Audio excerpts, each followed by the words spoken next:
Actually, the latter. Yeah. You said it. Worshipping is a different thing. There is a tradition of worship of great people in India, but the way Ambedkar is being treated for several decades now is very different.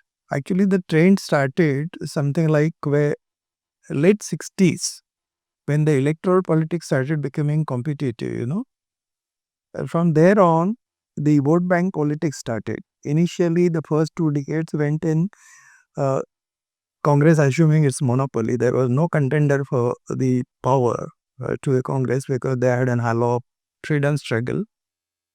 Nehru was there, bigger than life story. Then Nehru demise, China's thing, etc. The Congress uh, aura started sort of depleting. After its demise, Indira Gandhi came to power, and there were basically a couple of policies which became very instrumental in developing this kind of trend.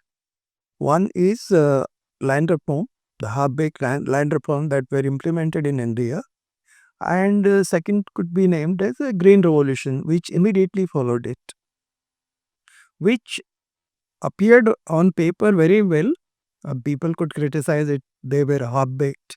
They were not to be implemented in that manner, but there were dimensions to it. There was something like a hidden objective of Congress to meaning reach to rural areas and create its own agent because Congress was not very confident. Freedom struggle had not reached the hinterlands. So, they wanted to create something like an agent from among the very populous Shudra castes. Okay, so lands were distributed to the Shudra tenants. Okay. And actual tillers, they might have been Dalit, Adivasis, etc., were left behind because with an alibi that their names did not figure in records.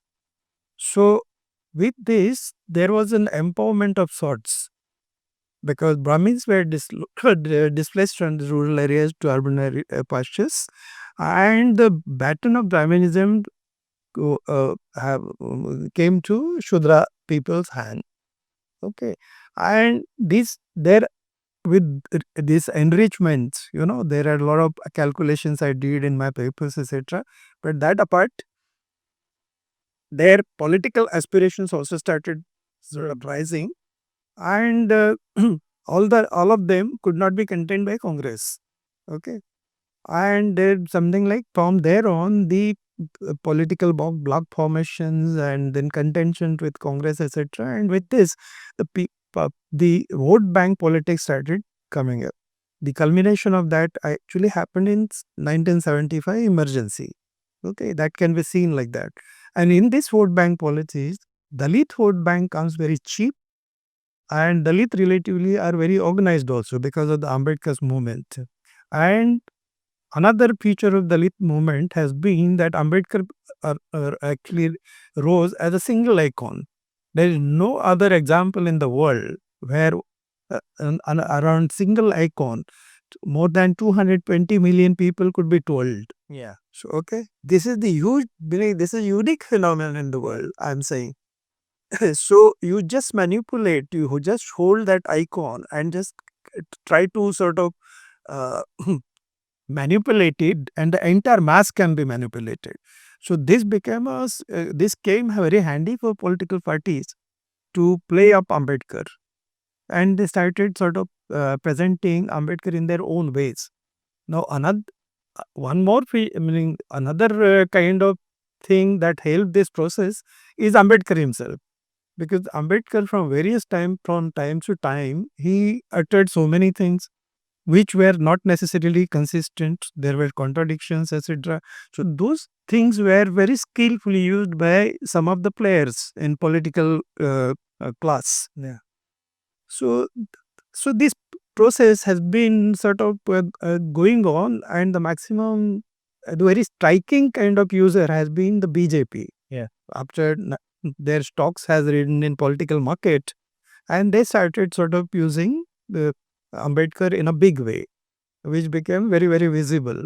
Now, that process, of course, started in something like in the early 80s, etc. After Golwalkar's passing, Devras had taken over, and Devras had been a strategic mind. Until then, RSS did not have a strategic person to lead. So Devras had entirely, he changed the character of RSS on a strategic path. That unless he actually makes an inroads in the lower strata, there is no future for RSS politics. He realized. So this is the way. That is without saying that Ambedkar stood for certain values. Ambedkar wanted India be standing as a modern society based on liberty, equality, fraternity. He has been repeatedly saying that democracy, which actually interpolated into same terms like liberty, equality, fraternity, it itself is a democracy. It's a way of life and all that. So he had a very progressive kind of values.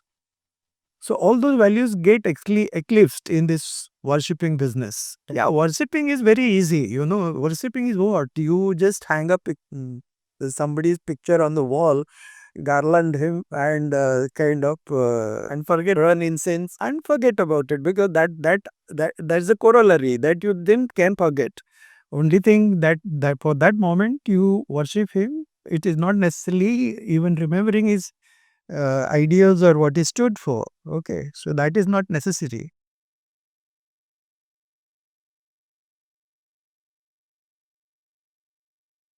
I think it is very difficult to settle for ourselves. But let's take Ambedkar's version for it. Yeah. Bec- So Ambedkar fought against Congress. That is the truth. Yeah. Okay.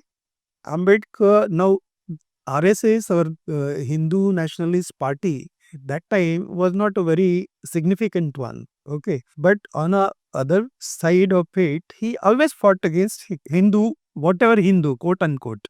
So whether it is party, whether it is Hindu religion, whether it was Hindu society or whatever. So he has been basically against Hindu. Okay, quote unquote. Now you can add any thrill to it that, and it actually should apply. And Congress politically he was against. So both he was against, and both are trying to appropriate him. Okay. When he 1951 he writes a scheduled caste manifesto. So he clearly writes that with whom scheduled caste federation could be aligning politically, and it deletes it that it will never kind of make an alliance with Congress, um, communists, because communists also he was against. Yeah. And then the Hindutva parties he names Hindu Mahasabha, RSS, Jana Sangharsh. Yeah. So he names them. Okay. So broadly speaking, from Ambedkar's this thing, not any interpretation or anything, he was against these two parties equally. Okay. But he was. It could be said that later on, when constituent, meaning post independence, when the Constituent Assembly was formed and Congress prevented or made arrangements that Ambedkar could not enter the Constituent Assembly. Vallabhbhai Patel, for instance, said that not only doors but even the windows of Constituent Assembly would be closed for Ambedkar. Okay, so that was a very difficult situation because Ambedkar's political career had almost ended. Okay, with in 1946 cabinet mission coming in. So at that point in time, it was just a miraculous that Ambedkar contested this membership from United Bengal.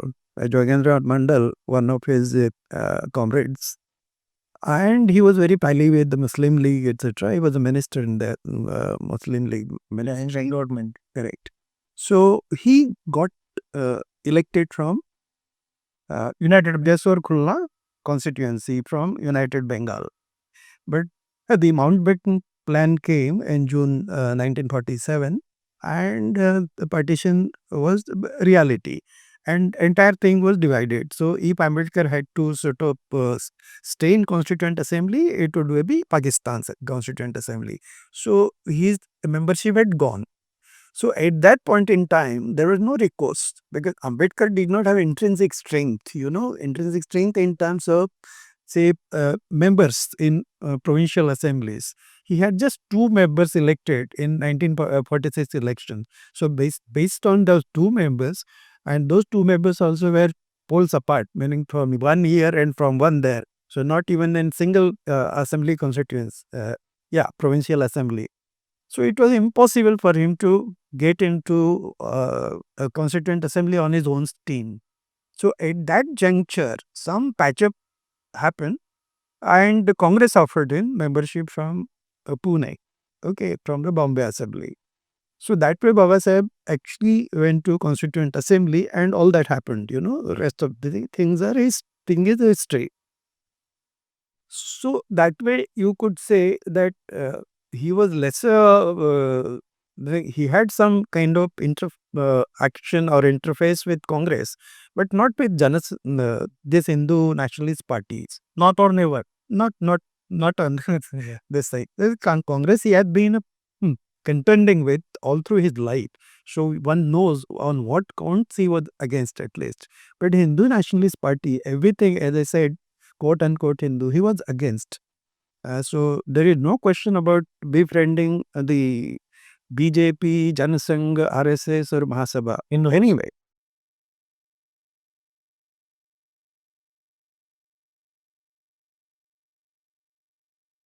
Yeah, that has been a BJP strategy to pick up certain things, and sort of expand. But Ambedkar was not like that. Ambedkar can never be painted in BJP colors. They should remember that. Yes, it is true that Baba Sahib Ambedkar was for UCC. He wanted that there should be a single code, to civil code across the country. So that he was for. There is no doubt about it. And the Hindu code bill that he drafted and wanted that something like a gender equality, etc., the same kinds of rights should be given to Hindu women was a tiny step toward that. Okay. So it is not BJP's UCC, Yeah. BJP's UCC, they jump onto something like a Muslim woman, they take kajal for Muslim women and try to create something like an internal strife among the community. So that is not what Ambedkar said. But when Ambedkar realized that UCC and why he actually did it for Hindus is that the majority is a Hindu, and if you could make a sort of start in that community, probably other people would also see the merit and fall in line. So that was his thing. Not for a not he was not at all for something like to bring it about with coercion. He said that, okay, we'll have to have an education, educating people around what is the kind of pluses and minuses, and over the time it can happen. So this was his approach to bring in something like a uniform civil code.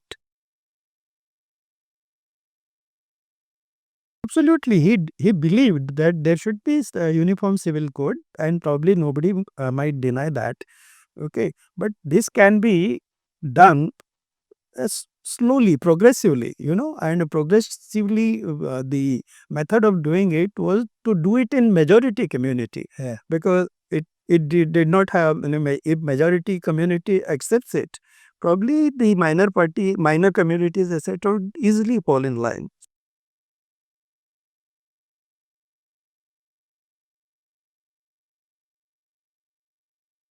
Well documented. Actually, these are the very documented facts, and you cannot, bit summarily, they were very, very vehement.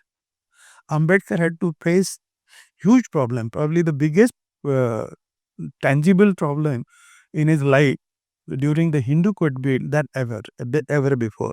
They magnify that, okay, during Gandhi's prior to Pune Pact, the kind of tension that he faced, etc. But this was much worse. It was much vigorous than this thing. There were daily parliament morchas on parliament, and there were lots of meetings taking place condemning Ambedkar.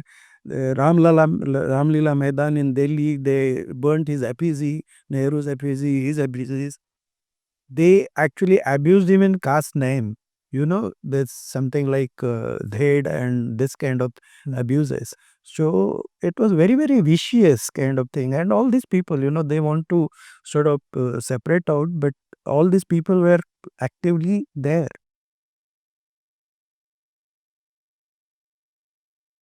Article 370 is a different ball game. Article 370, I do not know. There is not much documentation or written about or even spoken about by Ambedkar on this. He was just against it because he had almost finished the draft and 370 came in, something like it probably came as a prompt from Nehru or something. So he said that you draft it. So he declined to draft 370. So one does not know whether he was principally against it or not. I did not get any clue. If somebody has, he can elaborate. But there is no documentation so far I have got. He did not draft that. He declined to draft himself. That is true. Okay. So Article 370, the story goes like it is linked with the annexation of Kashmir to India. So it was a tricky kind of situation, and the annexation happened also in a very uh, different context here. So that time the Hari Singh put a condition that okay, uh, to respect the people's sentiment, let that be separate identity for some time, and then we will see in future. So that kind of promise were given, and that was a sovereign promise. So one cannot go back. So 370, whether Ambedkar is for or against, is not a material thing. What why they actually link it is I do not know.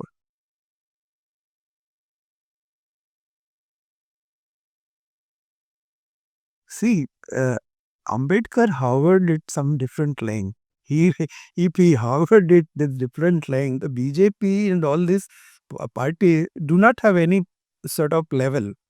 That is the basic difference. They do not have any level than their faith in certain irrational things. Ambedkar's differences with so many things were intellectual. Yeah. Okay, on a rational basis. He actually invested lots of intellectual energy into it. So Ambedkar had a problem with Marxist ideology, certainly.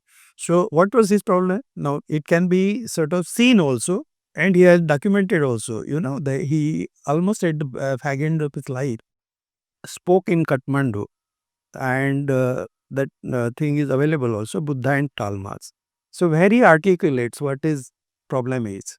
So the problem he saw was two, that Marx relied upon the dictatorship of proletariat. He was alarmed. And another one was that it relied on violence. The Marxist ideology relies on violence.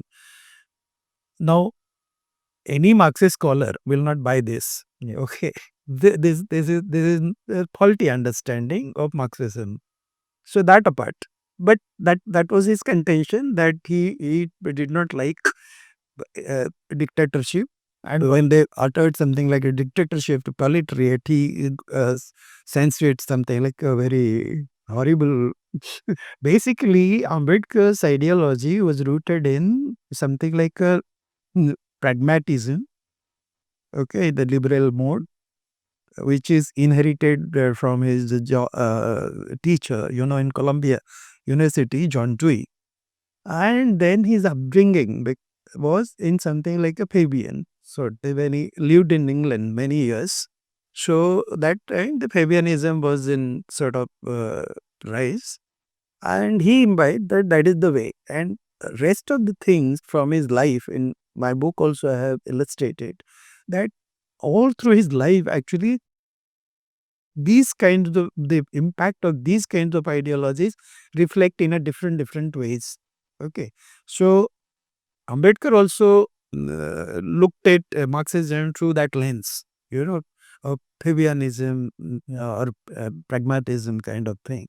So it will not be amenable through that lens, that get distorted totally. So this was Ambedkar's thing, and then he said that Ambedkar's these Marxists and Buddha's goals were the same. They actually weren't. So, I, as a matter of fact, then this should be underlined that both fought for the same goal. The methods were different. So, Buddha avoided dictatorship and violence, whereas Marx actually relied on that. Okay, so that is what it is. And this is now settled, should settle the matter. But then there were something like in course of in Bombay, when he was building his own movement, he had to contend basically with communists here. Okay, because it's the same constituency. Dalits also are workers, and they will feed Communist Party, and they will feed his party. And Communist Party was very strong. So, this practical consideration also had been weighing on his mind, because he had to contend with communists and show that ours is a better thing than that. But otherwise, so one thing that he did not have so much kind of grounding in communist ideology. He did not care really. It doesn't appear, because I checked up his books, etc., in a library, and only one capital volume was there, and that also something like unread kind of thing. And there were secondary kind of commentary books on Marxism, which also I have found, because you could see that if Ambedkar liked some book, his books will be with replete with underlines, with colored pencils and this and that, and comments on page, etc. But such kind of things in Marxist thing I had never found anywhere.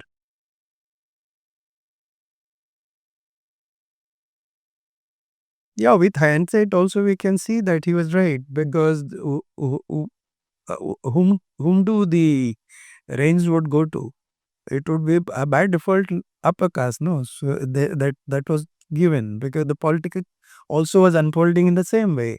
So when British actually transferred the power, it naturally came to Congress, and Congress was nothing but representing something like social elites, landlords and capitalists. That was a party. So notwithstanding Gandhi's camouflage of mass movement, but Congress as a core represented these classes. So naturally, Ambedkar had apprehension that after British leave, this thing will come into these upper caste hands, and they will neglect Dalits. So that's why he has been, his entire political career has been fighting for share in the future of kind of power structure, yeah, for Dalits. Yes. Or the safeguards in different words.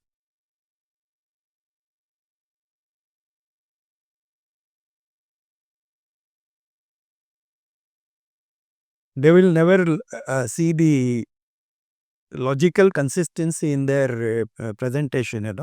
So that is okay. So you can, at the one hand, you can appropriate Ambedkar and selectively ignore what he said elsewhere. So, like annihilation of caste is, many people consider it as magnum opus, that undelivered lecture.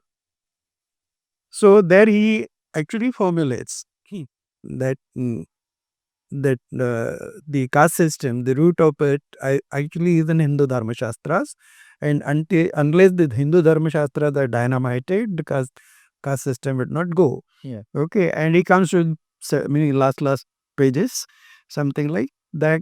hmm,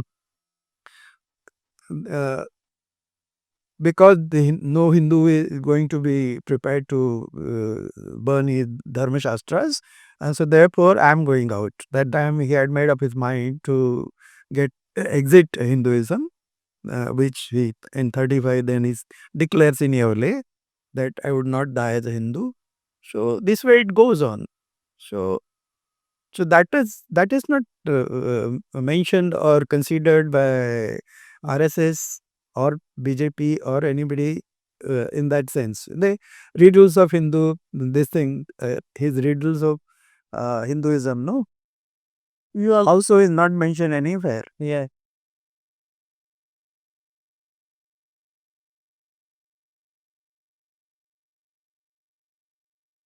The BJP's entire behavior vis-a-vis Ambedkar is contradictory. Okay, if they are logically consistent, if they have some ethics, they cannot touch Ambedkar at all. So the entire behavior could be classed like that. So yeah, that's very obvious. At least he couldn't go to Diksha Bhuvi. Ambedkar could celebrate it. What they are projecting is like they uh, tilted the everything upside down. Ambedkar exited Hinduism and accepted Buddhism, not as the sect of Hinduism. Okay, but this all Hindu gang is projecting something like Buddhism is a sect of Hinduism, only, yeah, which is not. There is nothing similar. Like Buddha's was a revolt against Brahminism, and there is nothing like Hinduism. What they are trying to project it is as a Brahminism. The real name to it is something like a Brahminism, or they invented recently. They call themselves as Sanatanis, etc. Maybe call it by that name, but it's something. Hindu is not even their original thing. It is something like a nomenclature given by the foreigners, and incidentally the ancestors of Muslims. Okay, so this is all actually comic when Modi relates with Ambedkar, that he is the biggest Ambedkar bhakt. Then because of Ambedkar only he is there, and then he goes to pray like that. Ambedkar did not want anybody to worship. Even for actually, the book is written for his disciples, not for Modi. Because I'm more worried about Dalits actually worshipping Ambedkar, because that's more dangerous than Modi worshipping.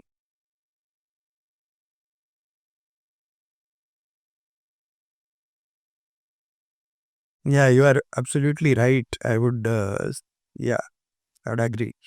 So, as I said, I'm not so much worried about Modi or them worshipping Ambedkar, but their own people are worshipping Ambedkar. And because of that, I had to sort of write this book.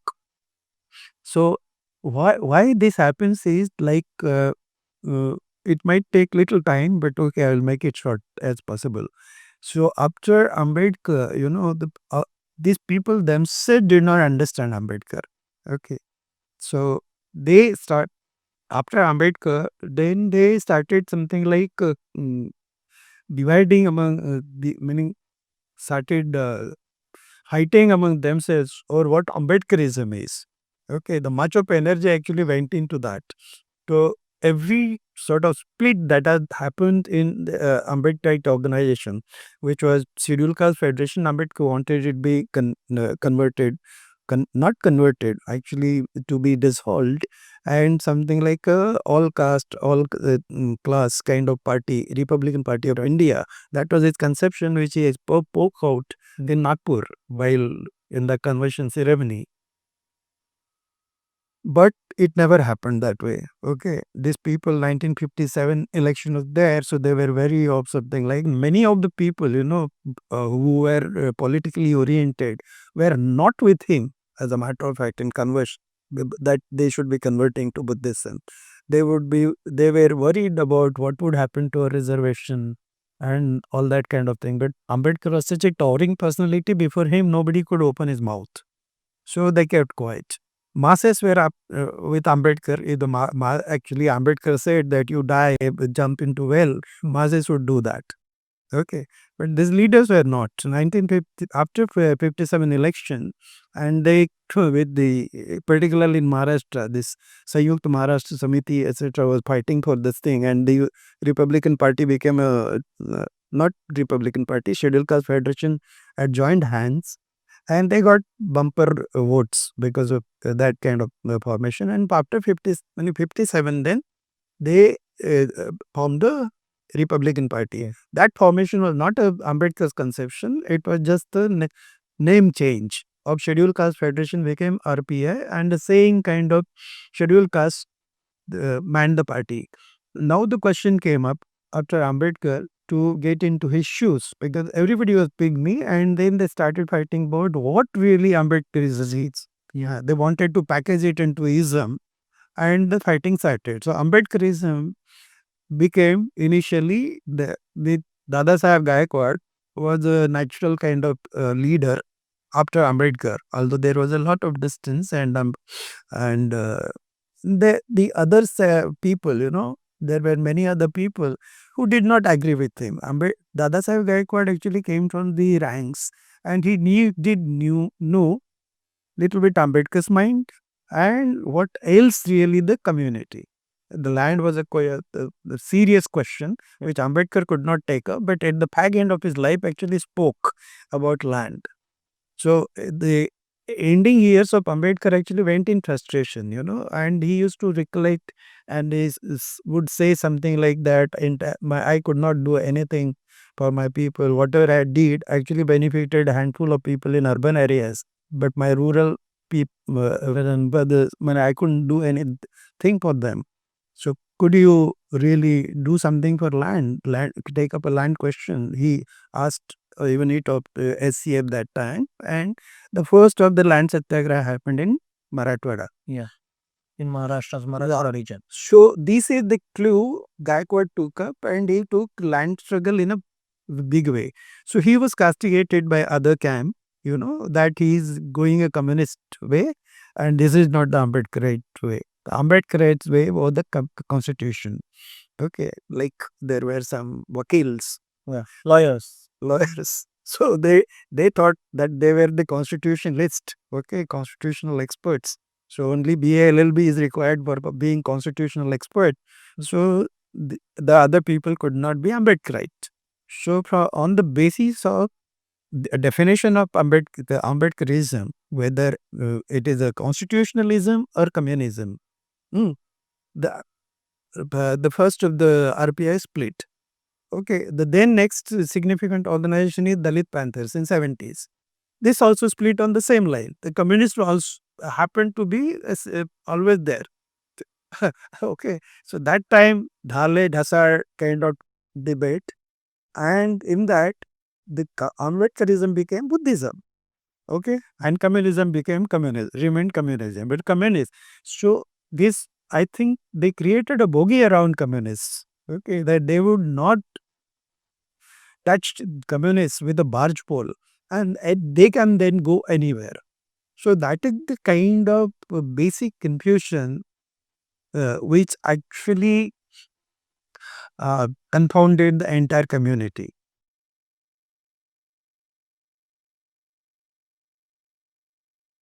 It happens to be Maharashtra becomes a stage, and incidentally, but the other people have been eyeing Maharashtra in Dalit movement. What happens is this becomes a center of Dalit movement, virtual center.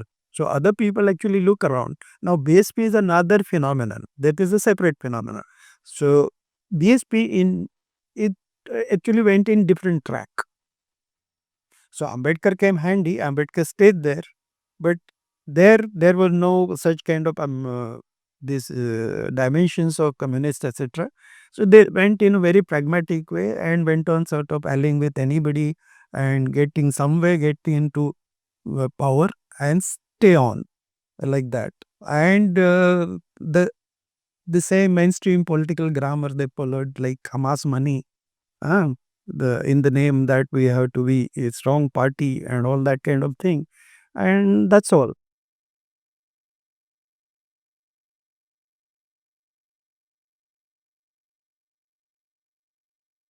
Because they never understood that what actually Ambedkar, meaning somebody needed to formulate as to what Ambedkar wanted to do, what is the goal, and all that kind of thing. So if I am writing this book, actually it's toward that, just to catalyze that kind of thinking that, okay, Ambedkar in his own times, there were a lot of forces impinging upon him, and he created his own path, he expanded his own path, etc. His contributions can never be denied.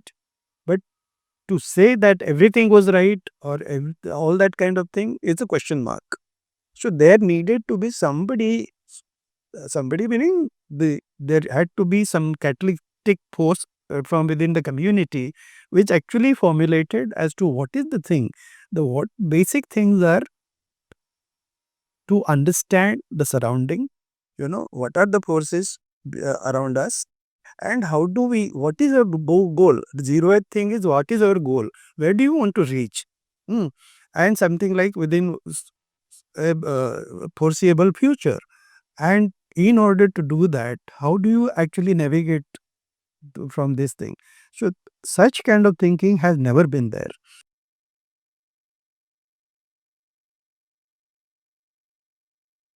Because I am saying the truth. You see, the constitution is not written by a man. Now just look at it. It's something like a commonsensical thing. How even Indian constitution, as a matter of fact, written? What was the process? Okay, process was that a constituent assembly was formed. Okay, I am not faulting a constituent assembly. I have a lot of things to fault it itself, but I am not going into those details. But there was a process, and very well documented process had been there. Now, when the Constituent Assembly, they hired the advisor, B.N. Rao was mm, tasked to create a draft. That man had created a draft within a month. Okay, that became a basic document.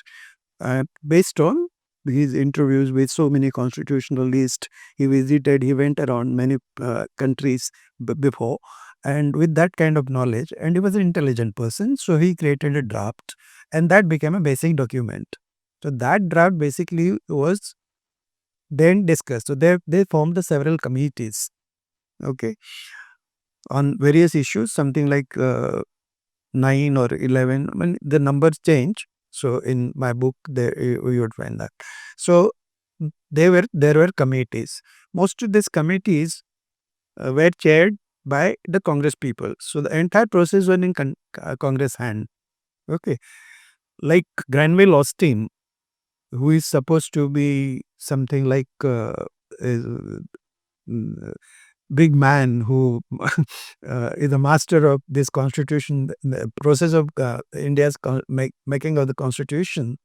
He wrote a book, no, and it is documented that this is very vividly documented.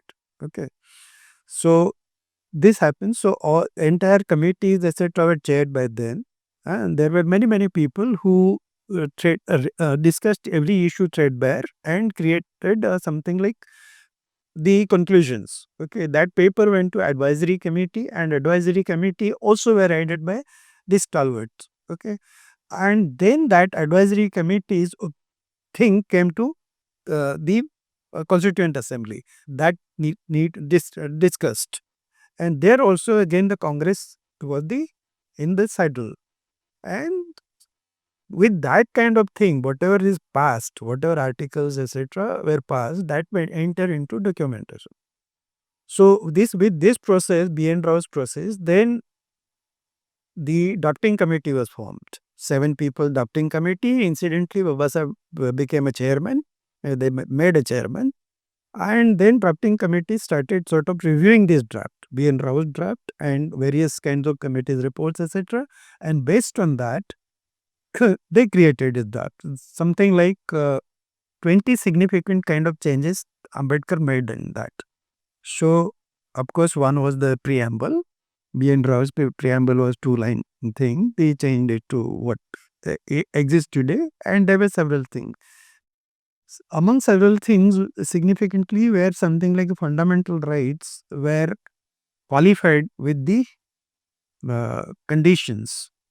Every fundamental rights today leaks, and that leak was in this adopting committee's draft. Okay, so that's this kind of changes. Then that became a draft. That draft was open for public to be commented upon for something like they kept it for 7-8 months, and thereafter the discussion in the assembly started, and every clause was discussed in assembly, and whatever the decision then entered into the this thing. Now, Ambedkar's contribution is that he during this entire period he had a serious kind of physical ailments, and it is the fact that most of the members of the drafting committee were not around. And he single-handedly, along with Mukherjee, Dr. Mukherjee, Rao and others of his staff, he actually labored to draft each and every article. So his contribution cannot be negated. But essentially the articles, the decision on articles, the shape of the article actually filtered through this process. And this process was headed by Congress oligarchy, Nehru, Patel, Prasad, Rajendra Prasad, and Azad, Maulana Azad, Maulana Abul Kalam Azad. Abul Kalam Azad. These four people, Granville called them the oligarchy, oligarchy, and they controlled the process. There were no this thing. So at one point, even Austin calls that assembly was a congress, and that's it. And that was there. They tried to sort of get into Ambedkar-like people, Shyama Prasad Mukherjee, Ambedkar, and all these kinds of people who were never a congressmen, but Congress got them in. Okay, that was a magnanimous, because otherwise it's not magnanimous even, that it was a camouflage, because if they had not done that, probably the acceptability of the constitution by wider masses would have been much lesser. Okay. And why I hypothesize even that why Ambedkar was made a drafting chairman. That beyond that also this was the thinking. This was a political move. This was the political move, and I attribute it to Gandhi, because without Gandhi, this nobody had a vision. Actually, Gandhi was the biggest strategist. He's not credited with this kind of attribute, but I would say Kautilya is a child before Gandhi. Gandhi looked much ahead. So if if the constitution is projected, is written by Ambedkar, its longevity would be much more. The entire lower strata, because already he had emerged as an icon for Dalit, and lower strata, his image was such that lower strata was kind of identifying with him. That okay, this man will work for us. So that is the kind of thing I did. With hindsight, now that fact remains. Like most of the people, you say anything to constitution, these people will be up in arms. Yeah. So this is what it is. So it stands to a simple logic that a single man cannot write, because he had written, he had drafted in written himself. It's a different thing. But actually Ambedkar even gives the credit to Mukherjee. Mukherjee is a very superb draftsman, and he says that a very complex thing he actually put it in a very simple language and all that kind of thing. That is okay. That is, you can say whatever, but all the decision, the whatever the shape of the constitution or whatever character of the constitution that has come up, it is of the Congress making. So there is no doubt about it. And later on, in Rajya Sabha, when Ambedkar went after that, after resignation, he blurted out that I was used as a hack. Whatever they decided, I had to write. This constitution is of no use to anyone. I was the first man to burn it out. All that kind of thing he said. Yes. Yeah.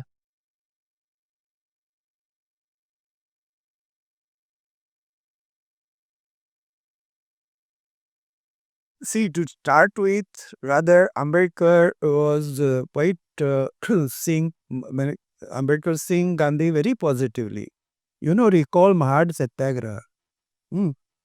So Mahad Satyagraha, only one portrait adorned the mandap, and that portrait was Gandhi's. That is the problem. So in Mahad Satyagraha, the very basic struggle, so it was only Gandhi, and they wait out to Mahad Chaudhar tank, Yeah. and second day. So that time also one of the slogan was Mahatma Gandhi ki jai. Okay. Shivaji Maharaj की जय वगैरह, भवानी माता की जय वगैरह, but Mahatma Gandhi also figured in the slogan pantheon. Yeah. So you had to remember those things. Then Vaikom Satyagraha and all that thing happened in Kerala. That time also Ambedkar was very positive. He said that at least one man is doing something. He was critical of Gandhi's dealing with Vaikom, but he acknowledged that at least he's doing something for Dalit. Their contention came in a political realm. Okay, so, and uh, basically it triggered off in major way in a roundtable conference on separate electorate. You know, Yeah. so that was the contention. That was a very political contention.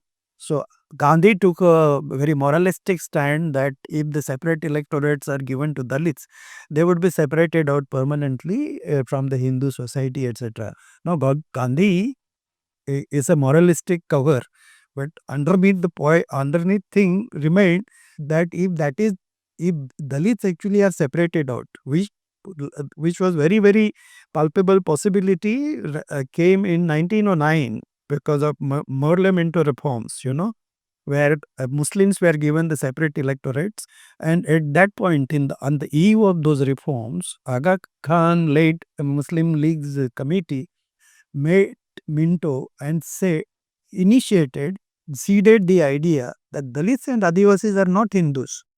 Okay. And the subsequent census also acknowledged it and they were counted differently. So this was always the threat. So when the next installment of reforms came, that time Congress was quite alarmed. So they firstly patched up with the Muslim League, that Lucknow Karar, etc. Of 1916. That's right. And they had a series of meetings with Dalits, okay, to sort of assuage their uh, Concerns. concerns. So for Gandhi, there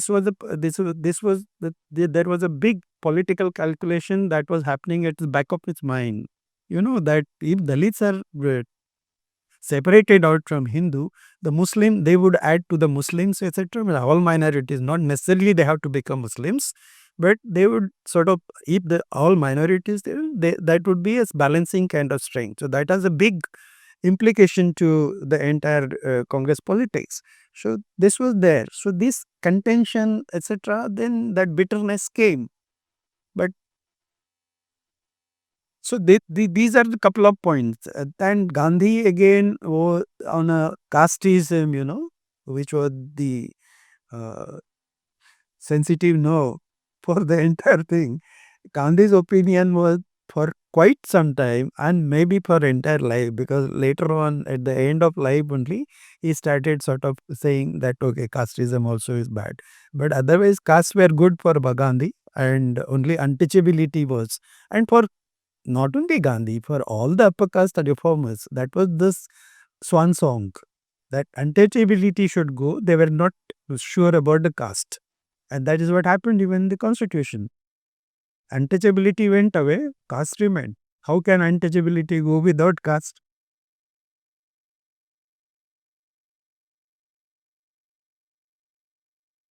Yeah, yeah, significantly this. But Gandhi's clairvoyance or magnanimity, whatever you call it, that to induct Ambedkar in a very difficult time, Ambedkar's life into the cabinet, that is very documented. Okay. And what is not documented is how the Ambedkar's entry into Constituent Assembly, which is more significant, but it is not documented. Okay, which that's why I'm carefully using the word hypothesis. There are certain things I wrote in the book, but there nothing, no complete proof is there for that.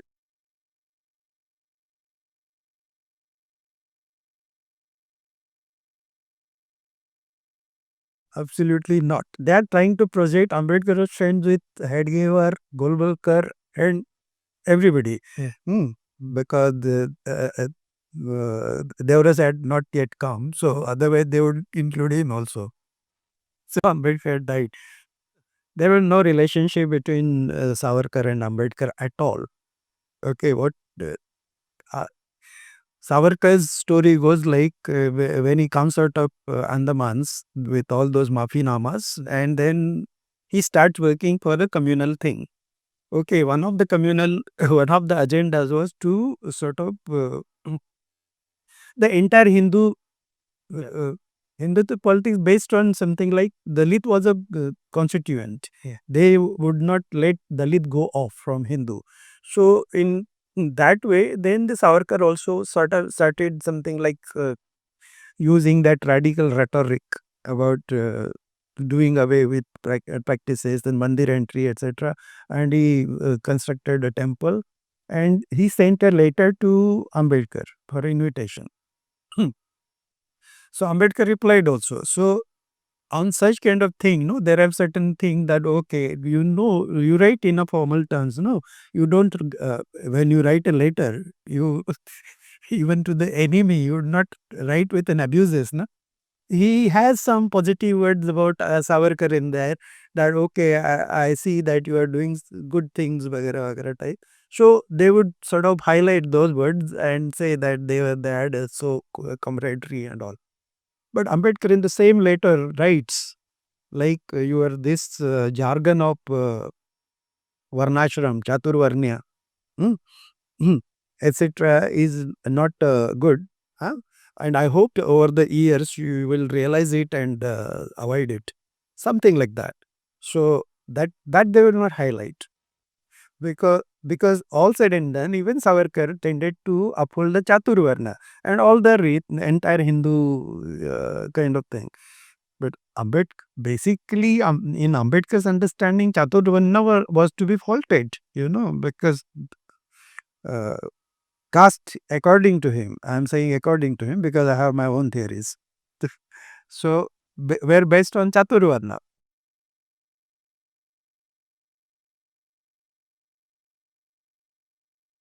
As regards Hindu Rashtra, also fortunately it is documented. The book that these people uphold to create something like rim between Ambedkar and Muslims, or Dalit and Muslims, his Pakistan partition of India, right? In that itself, Ambedkar very clear cut makes a statement that Hindu Rashtra, he says Hindu Raj, hmm, if it comes, it would be biggest calamity for the country, and it should be resisted. It must be resisted with all might. Very clear word. So they would never sort of reiterate. So they are very embarrassing words. So although that book is very complex, and to figure out, and there are many kinds of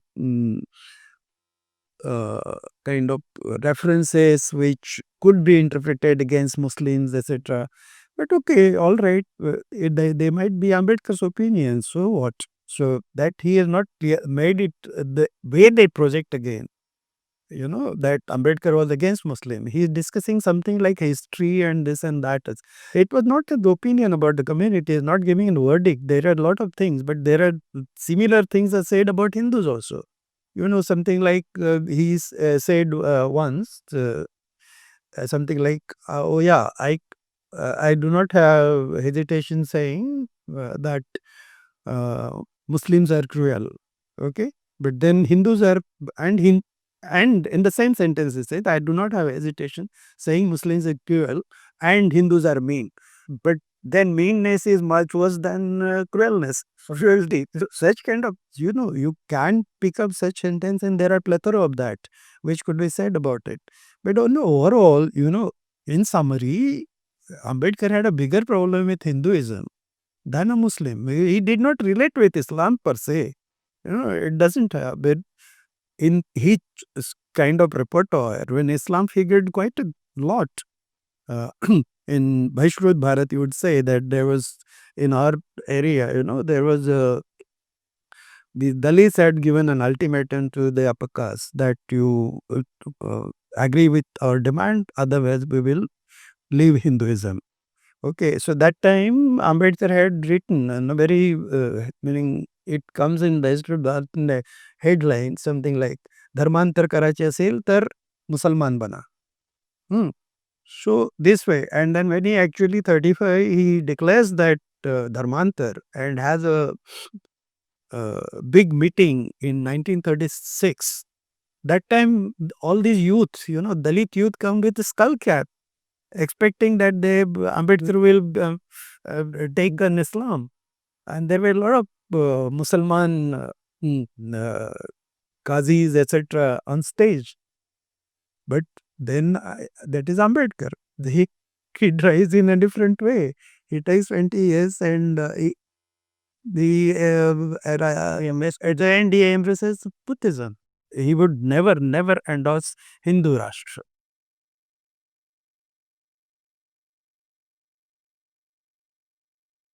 There is absolutely no doubt. All secular forces, Ambedkarite forces, etc., have to resist it. Because Ambedkar said it. Even pragmatically, it so happened that they ought to resist this thing. They, you see, this is very poisonous kind of thing to happen to this country. This country was never before like that. Yeah. To their entire foundation is something like false. Okay. They are saying that they had a great civilization, they had a great culture. This was always a Rashtra for thousands of years. They do not have shame in say, meaning they do not have a sense of numbers. They do not have sense of time, the chronology or anything. Their foundation is like that. So when they create the entire political system on that basis, it is going to be very dangerous for people. Today it could be identified something like not Muslim, Christians, communists. They named it. Dalit, of course, are there because why do they hate these people? Because most of them come from Dalit stock. Okay. Dalit or artisanal Shudra caste. Most Muslims come from that. So their hatred is to a large extent this also, the caste system, that these are not the well, क्या बोलते हैं उसको, well born people, big. So that also weighs down. So but this is not going to be detrimental to that. It is going to be very dangerous for the country's future itself, because on a dung heap you cannot create something castles. Yeah. Okay.